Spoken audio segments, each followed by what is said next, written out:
90 का दौर था जब बाबरी मस्जिद विवाद अपने चरम पर बना हुआ था।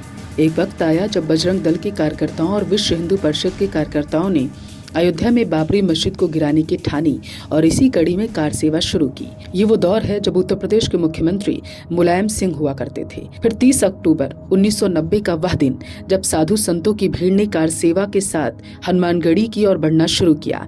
हालात कंट्रोल में रहे, इसलिए सुरक्षा को ध्यान में रखते हुए सरकार द्वारा अयोध्या में कर्फ्यू लगा दिया गया। हालांकि कर्फ्यू के बावजूद लोग इतनी संख्या में सड़कों पर उतरे कि उन्हें रोकना मुश्किल हो गया। यहाँ पर आपको ये याद दिलाना जरूरी है कि जब कार सेवकों ने कार सेवा करनी शुरू की, उससे काफी पहले बाबरी मस्जिद को गिराए जाने की बातों के बीच मुलायम सिंह यादव ने एक बयान देते हुए कहा था कि बाबरी मस्जिद पर कोई परिंदा भी पर नहीं मार सकता। ये बयान उस दौरान खूब चर्चा में रहा। खैर, सड़कों पर उतरे लोगों को रोकने के लिए बाबरी मस्जिद के आसपास के इलाकों में बैरिकेडिंग कर दी गई। कार सेवकों को पीछे हटने का लगातार निर्देश दिया जा रहा था, लेकिन वो पीछे हटने के इरादे से आगे नहीं बढ़े थे। कार सेवा का एक जत्था बैरिकेडिंग तक पहुंच गया और पुलिस वैन के जरिए उसके एक हिस्से को तोड़ दिया। भीड़ आगे बढ़ने लगी और इसी बीच लखनऊ से पुलिस को गोली दागने के आदेश दे दिए गए। पुलिस ने इस आदेश का पालन करते हुए भीड़ पर गोलियां चला दी। इस दौरान कई कार सेवकों की जान चली गई। वहीं गोली चलते ही वहां पर भगदड़ के चलते कई लोगों की जान भी गई। ये इतनी बड़ी घटना थी कि मृतकों की संख्या का अंदाजा आज भी नहीं लगाया जा सका। इस घटना के बाद से 2 नवंबर को एक बार फिर से प्रतिरोध मार्च निकाला गया। इस मार्च का उमा भारती अशोक सिंघल अगुवाई कर रहे थे। ये भीड़ हनुमानगढ़ी के पास पहुंची, जहां पुलिस ने पहले उन पर लाठीचार्ज किया, फिर आंसू गैस के गोले दागी। देखते ही देखते फिर गोलियां दागी गईं। इस घटना में भी कई कार सेवकों की जान गई, जिसके बाद कार सेवा को रद्द कर दिया गया। सरकारी आंकड़ों के मुताबिक इसमें तकरीबन 1.5 दर्जन से ज्यादा लोगों की जान गई।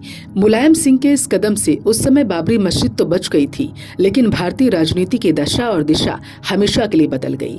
बीजेपी को यहीं से राजनीतिक संजीवनी मिली, जबकि मुलायम सिंह की छवि हिंदू विरोधी बन गई। ये हिंदू विरोधी छवि अब तक मुलायम सिंह और उनकी पार्टी का पीछा नहीं छोड़ पाई। समझिए गोलीकांड के पीछे की राजनीति। कार सेवकों पर गोली चलाने का फैसला अचानक लिया गया था या फिर इसके पीछे कोई राजनीतिक वजह थी? इस सवाल का जवाब तलाशने की कोशिश तभी से की जा रही है। दरअसल उस समय देश में बड़े पैमाने पर बने सांप्रदायिक माहौल में लालू प्रसाद यादव और मुलायम सिंह यादव के बीच मुसलमानों का बड़ा हमदर्द बनने की होड़ थी। लाल कृष्ण आडवाणी अयोध्या में राम मंदिर बनाने के हक में माहौल तैयार करने के मकसद से सोमनाथ से अयोध्या तक की रथ यात्रा पर निकले। लालू प्रसाद यादव ने 23 अक्टूबर को बिहार में आडवाणी को गिरफ्तार करके उनकी रथ यात्रा को रोक दिया। इस कदम से वो मुसलमानों की खूब हमदर्दी बटोर पाए थे। आडवाणी की गिरफ्तारी के बावजूद 30 अक्टूबर को कार सेवा करने के लिए अयोध्या में लाखों कार सेवक जुट गए। बेकाबू कार सेवकों पर गोली चलवाकर मुलायम सिंह यादव मुसलमानों के बीच आडवाणी को गिरफ्तार करने वाली लालू प्रसाद यादव से भी बड़े हीरो बन गए थे। इस गोलीकांड के बाद मुलायम सिंह यादव मुसलमानों के बड़े हीरो के रूप में उभरे, जबकि हिंदू संगठनों ने समाज में उनके खिलाफ नफरत फैल गई। उन्हें मुल्ला मुलायम और मौलाना मुलायम कहा जाने लगा। बीजेपी ने मुलायम सिंह की छवि हिंदू विरोधी नेता के रूप में बनाई। इसका खामियाजा उन्हें 1991 में अपनी सरकार गंवाकर चुकाना पड़ा। 1991 में राम लहर पर सवार होकर बीजेपी पूर्ण बहुमत से उत्तर प्रदेश की सत्ता में आई। 1992 में बाबरी मस्जिद गिरने के बाद मुल्ला मुलायम वाली छवि ही मुलायम के काम आ गई। उन्होंने बसपा के साथ गठबंधन करके 1993 के विधानसभा चुनाव में बीजेपी को पटखनी दे दी। तब ये नारा खूब उछला था, मिले मुलायम काशी राम, हवा में उड़ गए जय श्री राम। और आपने अक्सर आजकल नेताओं को ये नारा बोलते हुए खूब सुना भी होगा। हालांकि आज पूरे देश में राम नाम की अलग फिर से जग उठी और इसका पूरा श्रेय बीजेपी खूब ले रही है।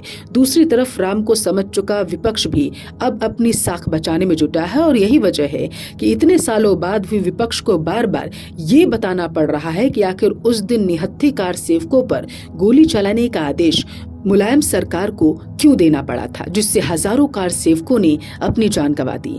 इस मामले के बारे में आप क्या सोचते हैं, कमेंट करके जरूर बताइएगा। वीडियो अच्छी लगी हो तो लाइक और शेयर जरूर करें। जय भारत।